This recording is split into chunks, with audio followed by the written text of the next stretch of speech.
when you explain the situation, you say, look, clearly this is a defective watch, and I've spent $100 with you on something that isn't working properly. Like, that's not right. I need to have this either exchanged or at least, a refund. Hey y'all, Enzo here from Knox Knife Mods, and today we're going to talk about why I am never buying another Swatch watch. So as you can tell from the sound of my voice, this is a negative review, basically of the customer service experience that I had with Swatch. If you don't like negative reviews, I totally understand. Please feel free to check out another one of our videos, because we're usually a pretty positive, upbeat channel. We just like to have fun. But my experience with this was just so bad that I felt the need to share it, and it's enough that I know I don't want to buy another Swatch again. Now, obviously Swatch Group owns a bunch of companies, so I'm not saying I won't buy a watch under Swatch Group, but I will specifically not buy a Swatch. But let's get into why. Let me roll the intro, and if you guys want to stick around and find out, I will see you on the other side.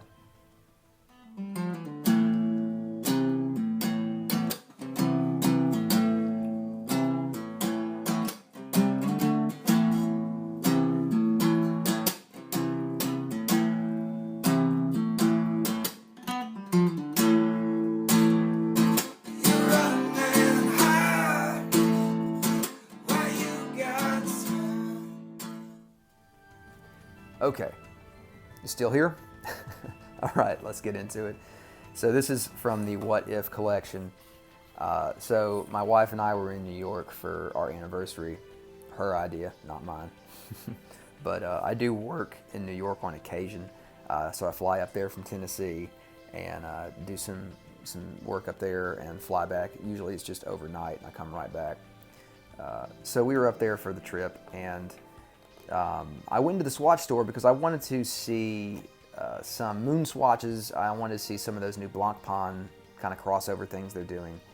And a moon swatch was kind of out of our budget, but she did get me this cool, aesthetically cool watch that is a What If. Now, if you're a Swatch expert, please feel free to correct me on anything if I get it wrong. I am not a Swatch expert. Always been interested, but this is my first one I ever picked up. And so the What If, as I understand it, is a reinterpretation of Swatch's original lineup. This one here, as we can see, has this bold, kind of square design with a bioceramic case and this sort of rubberized, or what's this stuff called, silicone band. And this is how it was presented. It came on this little cardboard roll inside of this sort of coffin box. Pretty cool packaging, I guess. But as you can see, that day is transitioning, and it's currently 1:07 p.m. So that's not right. And when I went into the store, we'll start from there. When I went into the store, the staff was very friendly, very helpful. There was a fellow there who kind of walked through what they had with me, and we talked watches and stuff. Nice guy. And I picked this one out, and he was like, yeah, I'm a big fan of those. I think they look really cool. I mean, he's just trying to sell me a watch, but whatever. And we're leaving, and he sets the time and everything, and he's like, hey, do you want to wear it out? And at the time I was wearing my Squall, and I was like, nah, I'll just keep this on, just because I don't want to, walking around New York City. If I have a nicer watch, I'm going to keep it on my wrist rather than in a bag at my side. So I put this back in the bag. We go back to our hotel, and we're about to go out to dinner with one of my wife's friends who lives in New York. And I'm like, you know what, I'm going to wear the new Swatch. So I put it on, and I notice that the day is just a hair off of being straight. One of those points where these are fairly affordable watches. They're about a little over $100. And so I thought to myself, we'll keep an eye on it, but if it's a little off, that's fine. It's forgivable, I guess, at this price point. Well, maybe not, but still, I was willing to let it slide. So we go to dinner, and I notice, I look down at my watch on the way to dinner, and I notice it's already moved quite a ways down. And I'm like, what is going on? That's very strange, because at this point, it's probably about 5 p.m. And if you're familiar with watches and day complications, you know that a day typically does not begin transitioning to the following day until about 10 p.m. or 11 p.m. Sometimes maybe around 9, but usually it's later in the evening at any rate. So then I'm becoming a little bit more concerned. Well, we go through dinner, and I realized after looking at the stores again, well, they close at 7. There's no way I can get to a store before 7. and we're leaving the following morning. We're flying out the following morning, well, around noon, but the stores don't open until 11 a.m. And there's no way I can get to the store the following day. So then I'm very frustrated because at this point that day is just creeping further and further down.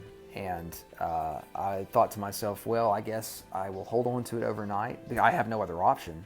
So I'm going to put it back in the box when we get back to the hotel, and I'm just going to let it stay overnight, and we'll see where it looks in the morning.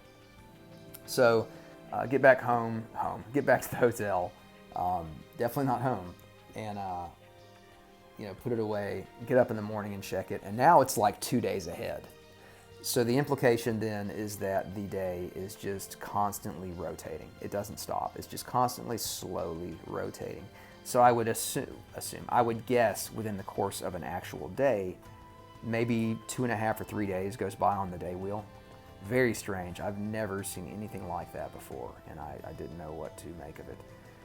So again, at this point, there's nothing I can do right now because we have to catch a flight.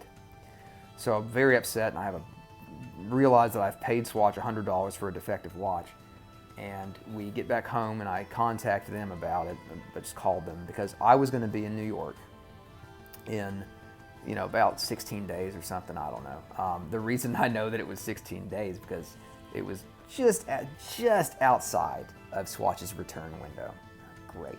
So anyway, I call them and I tell them, hey, I'll be back up there, but I'm not going to be up there for a little bit over 2 weeks. And they're like, well, it's a 14-day return policy. I was like, I understand that, but I'm not going to be back there. And I'll be there in just a couple days past 14 days. Well, too bad. Well, that's great. They were like, you can, however, bring it in for potentially for an exchange. I say, okay, that's fine. So I come back for a work trip, and I stopped by the store and I said, hey, I want to bring this in for an exchange. It's defective. The day wheel it does not stop turning. So my day, within half a day, the day becomes inaccurate. And they basically looked the watch over. The guy, this was at the one in Times Square, and because that was closest to where I was working. And the guy working was just super rude, and basically said, well, this watch has been worn, so I can't exchange it. Okay, explain to me how I'm supposed to know something is wrong with a watch if it hasn't been worn. What do you want me to do? Just keep it in the box and look at it? Like, what am I supposed to do? I wore it for like literally 2 hours, and then I put it away.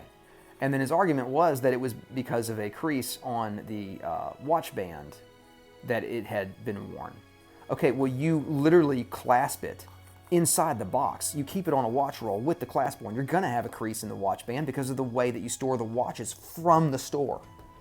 So I was getting pretty upset, and somebody else, another clerk there, could tell things were getting a little heated, and so she tried to diffuse the situation a little bit, and they were like, okay, we'll have a look at it, but we have to hold on to it for 48 hours before we can give you an exchange. Okay, well, that wasn't expressed to me when I contacted them, and now that's a problem because when I fly into New York for work, I fly in the evening or afternoon, I work at night, and then I fly back home the next morning. I don't hang out. And so for you to hold on to it for 40 hours basically means that now you're gonna have to hold on to it for like a couple more weeks before I come back up. So we're in October. October is one of our busiest times to go up there. Usually I'm not up there that often, but during October, November, we're up there a lot. So I was gonna be back up in about 2 weeks. No, it wasn't that long. It was more like 10 days. So they're like, well, that's our policy. Before we can give you an exchange, we have to hold on to it for 48 hours to make sure it's doing what you actually say it's doing. Keep in mind, the watch is in the middle of transitioning already, and it's like freaking 3 p.m. But that's still not a good enough, like it's obvious something's wrong with it. So I leave the watch with them, and at this point I've written this whole thing off because I already know that no matter what I do, they're not in the mood to help me, which is very frustrating. It's a $100 watch, dude. We're not talking a $500 or $1,000 watch. This is a $100 watch from Swatch. Like, give me a break.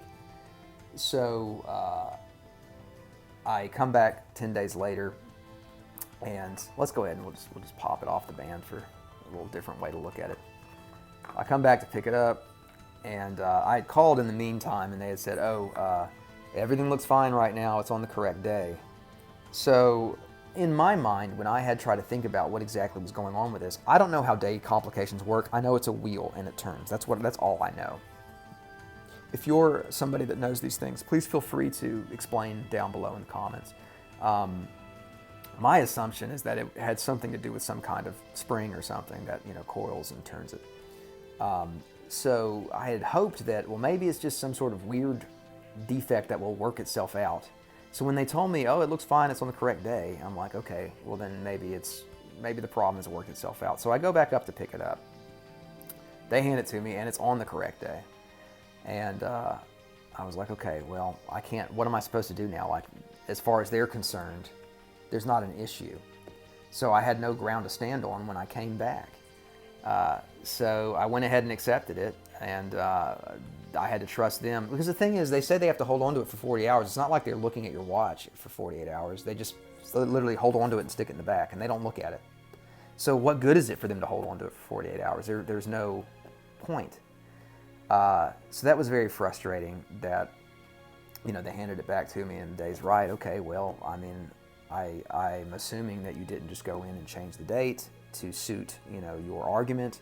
I don't know. It was a very frustrating situation. So then I have no choice but to take it back because as far as they're concerned, there's nothing wrong with the watch. And again, it just goes right back to doing the same stuff. Well, not right back. It takes a while for it to get to like this point where the Wednesday is at right now. It takes like about 2 hours from the time that it's set. So I take the watch and I'm so annoyed that I don't want to put it on. I go and I have to go work now.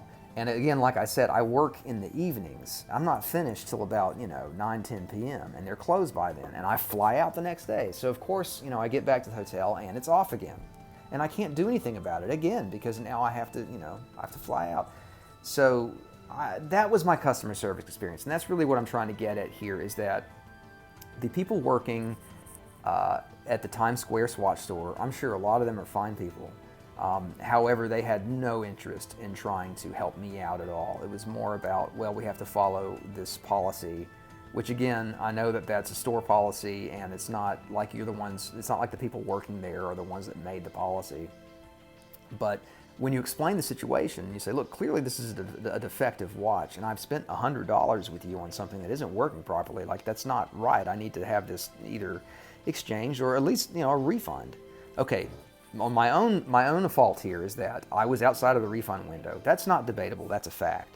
And that's on me because I couldn't get up there in time to be within the refund window. However, I think that it should have been exchanged. I can't understand, the point of the 48-hour return policy. If I hand you a watch and it is set to 3 p.m. and the day is already transitioning, clearly something is wrong. Clearly something is wrong. And then also the guy's attitude about, well, we can't accept this because the watch has been worn. Like, that was just so ridiculous. So at this point, I don't even want the watch anymore, to be totally honest with you. But I hate the idea of spending money on something and it being broken from the store. So I'm going to send it in to Swatch with the warranty because I do have a warranty card. I don't know. The whole experience has been very frustrating. And honestly, if they do fix it or they do exchange it for me under warranty, I'm probably just going to take it back and just basically sell it with a full explanation of why I'm selling it and, all of that. Because I just the whole thing has been so frustrating that I just don't think I want this thing anymore. I guess if you guys are interested in seeing, I'm not even going to put it on all the way, but if you're interested in seeing how it looks on the wrist, this is my Bulova Accutron Moon View. Love this watch.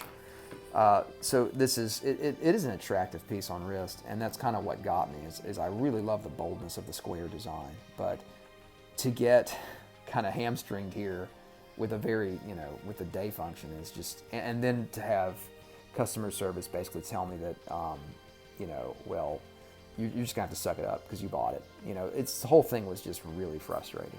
So that's just my 2 cents. I don't want to buy another watch from Swatch because it just really soured me on the experience. If you want to scratch that Moon Swatch fix, here I'll give you an example of something to buy. Also, if you want to scratch that Blancpain 50 Fathoms itch, I'll be right back with 2 options of what you should check out for that. Okay. Are you interested in a Moon Swatch?